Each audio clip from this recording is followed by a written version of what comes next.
En el día de hoy estaremos viendo los puntos más importantes de la geometría plana. Primero empezaremos con los triángulos. Los triángulos son polígonos formados por tres lados y algo curioso es que todos sus ángulos internos suman 180 grados. Esto lo podemos comprobar en este ejemplo.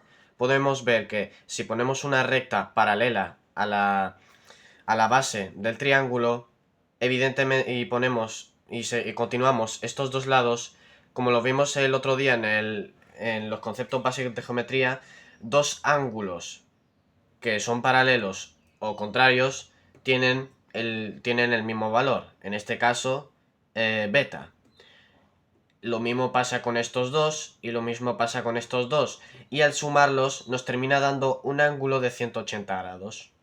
Después de esto pasamos al área de un triángulo, que es base por altura entre dos. También tenemos que tener en cuenta que a mayor el ángulo, mayor es el lado opuesto en un triángulo. Después de esto pasamos a la clasificación de los triángulos. Los tenemos según sus lados y según sus ángulos. Si sus tres lados son iguales, son equiláteros. Si solamente tienen dos lados iguales, son isósceles. Y en cualquier otro caso, son escalenos. Y luego, según sus ángulos, pueden ser acutángulos, que tengan tres ángulos agudos, rectángulos, un ángulo recto, y obtusángulos, un ángulo obtuso. También hay que tener en cuenta que existen dos tipos de triángulo que no existen. No existe el triángulo que sea equilátero y rectángulo, ni tampoco que sea equilátero y obtusángulo. Esos dos triángulos no existen y es imposible representarlos. Después de esto tenemos lo que es necesario para construir un triángulo. Y para poder construir un triángulo, su lado mayor debe de ser menor a la suma de sus otros dos lados. Como en este ejemplo en el cual nos piden construir un triángulo que tenga de lados 10 centímetros, 5 centímetros y 4 centímetros. Este triángulo es imposible porque su lado mayor, que mide 10 centímetros, es mucho mayor a la suma de sus lados menores, que 5 más 4. Pero en este otro caso sí se cumple, porque 6 es menor a 4 más 3. Tras esto pasamos a los elementos notables de un triángulo, en los cuales se dividen en cuatro: el baricentro, circuncentro, ortocentro e incentro. El baricentro es el punto de corte de las tres medianas y representa el centro de gravedad del triángulo. Y una mediana es un segmento que parte de un vértice hasta la mitad del lado contrario. Y justamente donde se cortan las medianas es el baricentro y se representa con una G. Luego pasamos al circuncentro, que es el punto de corte de las tres mediatrices y representa el centro de la circunferencia circunscrita del triángulo. Esto quiere decir que representa el centro del circulito que está por fuera de la figura. Y una mediatriz es una recta que corta perpendicularmente en el punto medio de un segmento. En este caso tenemos este segmento, este lado, pues corta la mitad y perpendicularmente, formando 90 grados. Y se representa con una C. Luego tenemos al ortocentro. El ortocentro es el punto de corte de las tres alturas. Y una altura es un segmento que parte de un vértice y corta perpendicularmente, o sea que forma 90 grados, al lado contrario o opuesto. ¿Qué es lo que pasa? Que en algunos casos, como en este, hay que amplificar el lado o hacerlo más grande para que se termine cortando. Si este lado lo terminamos alargando, se terminarán cortando.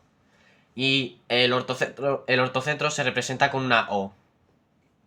Luego pasamos al último elemento notable del triángulo, el incentro, que es el punto de corte de las tres bisectrices y representa el centro de la circunferencia inscrita del triángulo. Se parece al circuncentro, pero en vez de ser el círculo que está por fuera, es el círculo que está por dentro. Y una bisectriz es una semirrecta, ya que tiene inicio pero no final, que divide el ángulo, como en este ejemplo, en dos ángulos iguales. Si el ángulo midiese 30 grados, entonces la bisectriz lo partiría en dos ángulos de 15 grados. Y el incentro se representa con una I. Tras esto pasamos a la semejanza de triángulos. Dos triángulos son semejantes si sus tres ángulos son iguales y sus lados homólogos, o sea, los lados compartidos, por decirlo de una manera, son proporcionales, no iguales, proporcionales. Y tenemos tres criterios que nos ayudan a saber si dos triángulos son iguales. Dos triángulos son semejantes si tienen dos ángulos iguales, ya que como lo vimos al principio, los ángulos dan el mismo lado. Si este ángulo es alfa y en el otro triángulo tenemos también el ángulo alfa, está claro que medirán lo mismo o serán proporcionales. Luego en el segundo criterio tenemos que son semejantes si tienen dos lados proporcionales y el ángulo creado por esos dos lados es igual. Y por último tenemos el tercer criterio, que es que dos triángulos son semejantes si sus tres lados son proporcionales. Si sus tres lados son proporcionales, evidentemente sus tres ángulos serán iguales. Tras esto pasamos al último punto de los triángulos, el teorema de Pitágoras.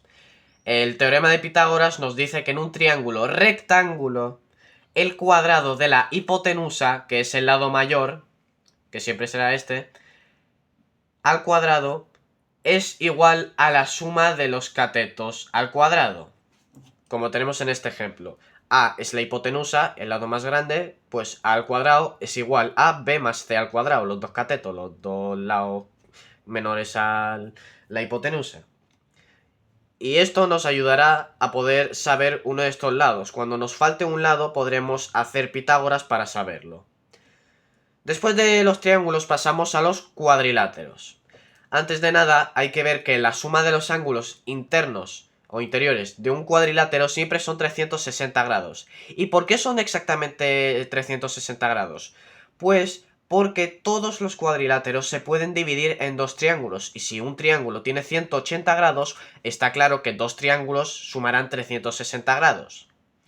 Y luego pasamos a la clasificación de los cuadriláteros. Los cuadriláteros se clasifican en paralelogramos, cuando tienen lados paralelos 2 a 2, trapecios, cuando tienen dos lados paralelos y dos no paralelos, y trapezoides, cuando no tienen lados paralelos, o sea, lados que se cortan. Los paralelogramos a su vez se dividen en otras cuatro categorías. Rectángulos, que son los paralelogramos que tienen cuatro ángulos iguales, cuatro ángulos de 90 grados. Los rombos, que tienen cuatro lados iguales, pero no cuatro ángulos iguales. Los cuadrados, que son la mezcla de los rectángulos y los rombos, cuatro lados iguales y cuatro ángulos iguales. Y los romboides, que son todos los paralelogramos que no son ni rectángulos, ni rombos, ni cuadrados.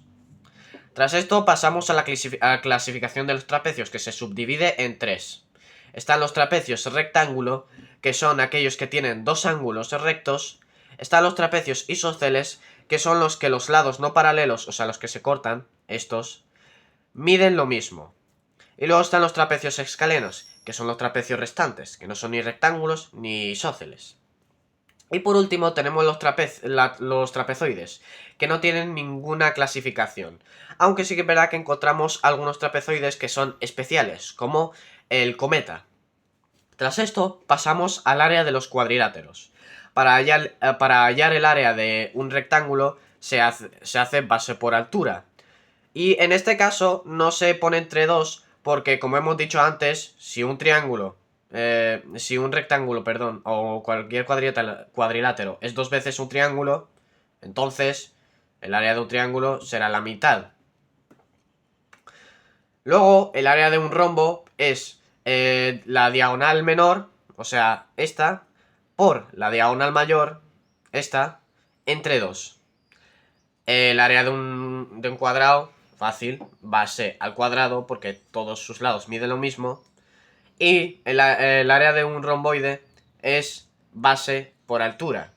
Es igual que el de un rectángulo, porque si coges este triangulito que se forma al intentar hallar la altura y lo pones a este lado, te da un rectángulo.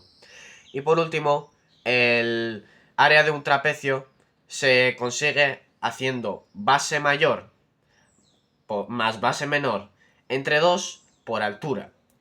También es verdad que se puede averiguar el área de los trapezoides, pero en sí no hay una fórmula que nos lo digan, y para hallarlo necesitamos partir los trapezoides en otras figuras de las cuales sí podemos saber el área. Tras los cuadriláteros pasamos a los polígonos de más de 4 lados. Primero tenemos que saber que todo polígono de n lados se divide en n-2 triángulos. ¿Esto qué quiere decir? Que si tenemos un hexágono, como en este ejemplo, el hexágono, que tiene 6 lados, se podrá dividir en 6 menos 2 triángulos, o sea, 4. Como vemos aquí, un triángulo, 2, 3 y 4. ¿Y qué quiere decir esto? Que si sabemos que un triángulo tiene 180 grados en total, entonces podemos saber la cantidad de grados que tiene cada polígono. En este caso, lo único que tenemos que hacer sería usar esta fórmula. Es la cantidad de triángulos que tiene el polígono dado por 180. Esto sería el número de triángulos que se forman, y 180. En este caso, 6 menos 2, 4 por 180. Tenemos que los hexágonos tienen 720 grados, contando los internos. Luego pasamos a lo que es el apotema.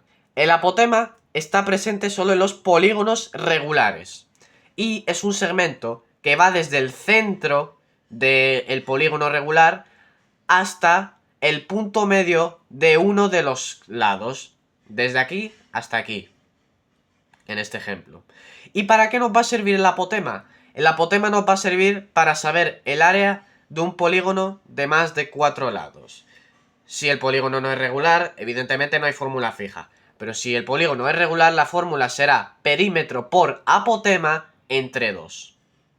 Tras esto pasamos al último punto de los polígonos de más de 4 lados, que trata sobre los hexágonos. Y es que los hexágonos son un polígono que tiene algo especial, y es que es el único polígono de todos que se puede dividir en 6 triángulos isósceles que tengan lados iguales. Y esto se puede ver en este ejemplo. Si partimos el hexágono en 6 triángulos, evidentemente la suma de todos estos ángulos da 360. Y como cada ángulo es igual, alfa, pues tenemos que 6 alfa es igual a 360 grados. Alfa es igual a 360 entre 6, o sea que alfa es igual a 60 grados. Pues ya tenemos el primer ángulo. Y luego están los otros dos, que son iguales, beta y beta. Y evidentemente, si tenemos que un ángulo es 60 grados y los otros dos son 2 beta, y evidentemente un triángulo tiene que medir 180 grados, entonces pasamos el 60 restando al otro lado, nos da 120 y b es igual a 60. ¿Y qué termina dándonos? Que que es un triángulo isósceles, ya que si tiene los 3 ángulos iguales, sus 3 lados son iguales. Tras esto pasamos al último punto de la geometría plana, las circunferencias. Una circunferencia es el conjunto de puntos que están a la misma distancia de un punto fijo, llamado centro. A esa distancia común se le llama radio. ¿Esto qué quiere decir? Que si tenemos un punto al que llamamos centro y tenemos una distancia fija, que es el radio, y vamos poniendo distintos puntos a la misma altura, o sea, al mismo radio, por decirlo de una manera, terminamos teniendo una figura, que es la circunferencia. Y hay que aclarar que una circunferencia no es un polígono, porque no está formado por líneas poligonales. Además que esto es curvo. Y luego pasamos a lo que es una cuerda. Una cuerda es una recta o es un segmento que pasa por 2 puntos. Y la cuerda más grande que podemos obtener es el diámetro. El diámetro cumple una cosa, y es que es 2 veces el radio. Y luego pasamos a los elementos más básicos de una circunferencia. El centro, como hemos dicho, el radio y las cuerdas, segmentos que unen 2 puntos de la circunferencia. Tras esto, pasamos a la longitud y el área de una circunferencia y un círculo. Un círculo es la región interior de una circunferencia. La longitud, en este caso, que es como el perímetro del círculo, por llamarlo de alguna manera, es 2 por pi por r. Pero ¿qué es lo que pasa? Que esto también se puede poner como pi por el diámetro, porque 2r, como hemos dicho antes, es el diámetro. Y luego el área es pi por r al cuadrado, pi por radio al cuadrado. Estas dos fórmulas son bastante fáciles y nos permitirán averiguar pues prácticamente todos los círculos, siempre que nos den los datos que necesitamos. Luego pasamos a lo que es un sector circular. Un sector circular podemos decir que es como el trozo de pizza que conseguimos al dividir un círculo con sus dos radios, ¿no? Tenemos aquí el primer radio y el segundo radio. Es esta especie de triángulo que se forma y el arco de circunferencia. Y para hallar su área o perímetro lo único que tenemos que hacer es una regla de 3. Si todo este ángulo es 360 y equivale a pi por r al cuadrado, como en este caso el área, pues entonces, en este caso que es alfa, será igual a x. Hacemos la regla de 3 y nos terminará dando el valor de x. Luego pasamos a lo que es el segmento circular. El segmento circular es cogiendo un sector circular esta parte que nos queda, esta parte blanca, que está comprendida por el arco de circunferencia. Y para hallar su área lo único que tenemos que hacer es hallar el área del sector circular y restarle la de este triángulo de dentro. Y por último tenemos lo que es una corona circular. Una corona circular es esta parte coloreada de color azul que está comprendida por dos círculos, esta región.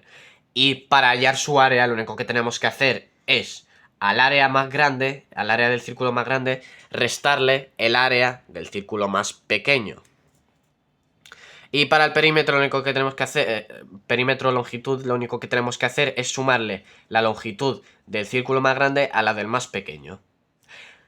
Y pasando a la última figura, que en sí no se ve como un círculo, pero es una circunferencia al final y al cabo, es la elipse. La elipse está formada por tres puntos. El primero, que es el centro, y los otros dos, que son los focos. Y también tiene dos partes. El semieje mayor, o sea, partiendo desde el centro, una línea que parte hasta aquí. Y el semieje menor. Y el área de la elipse es pi por semieje mayor por semieje menor. El perímetro de una elipse ya es más difícil de encontrar o averiguar, así que tendrá que quedar para otro vídeo.